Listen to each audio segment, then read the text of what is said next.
چرا ونیز رویایی ترین شهر جهان است؟ شهر ونیز ایتالیا یکی از رویایی ترین شهرهای جهان به شمار می رود که همه افراد آرزو می کنند تا روزی حداقل برای یک بار هم که شده از این شهر دیدن کنند. ونیز به شهر کانال ها مشهور است. همچنین برخی ها آن را شهر روی آب هم توصیف می کنند. چرا این شهر یکی از رویایی ترین شهرهای جهان است؟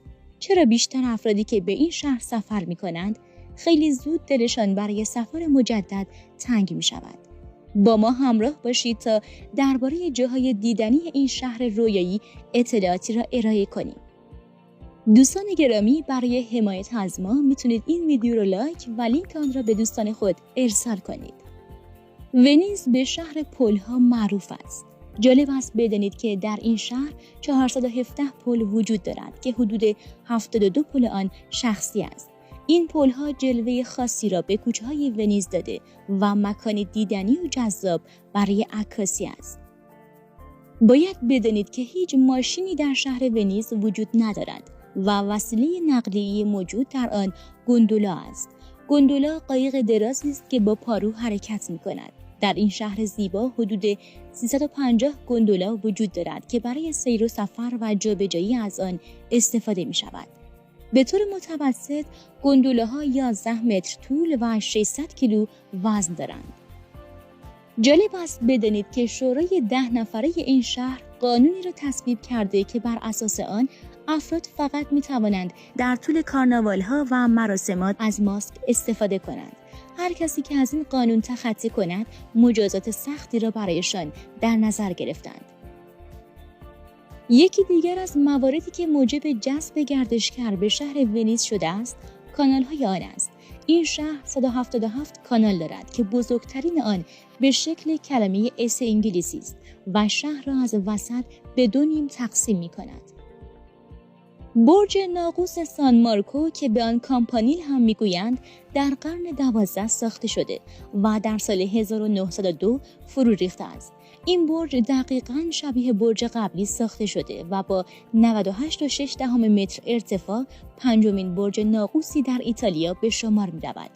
این برج یکی از نقاط گردشگری شهر ونیز به شمار می رود.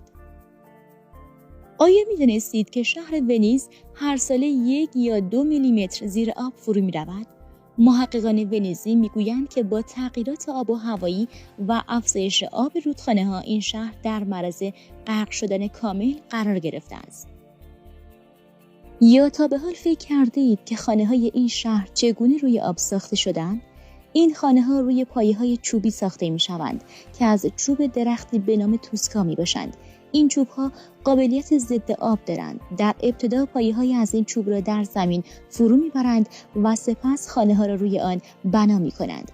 این چوب ها از کشورهای کرواسی و اسلوونی خریداری می شوند.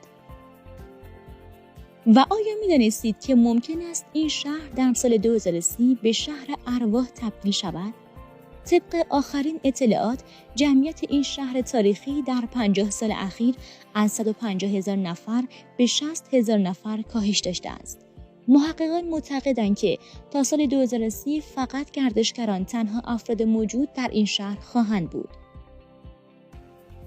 آیا می دانستید که اولین کازینوی عمومی در جهان هم در سال 1638 در ونیز افتتاح شده است؟ کازینوها در سراسر جهان طرفداران خاصی دارند و از زمان بازگشایی در این شهر در دیگر مناطق و شهرها هم رواج یافته است. و آیا می دانستید که مارکوپولو در سال 1254 در شهر ونیز به دنیا آمده بود؟ او تاجر، گردشگر و ماجراجوی ایتالیایی بود که در طول عمر خود به کشورهای زیادی سفر کرده بود.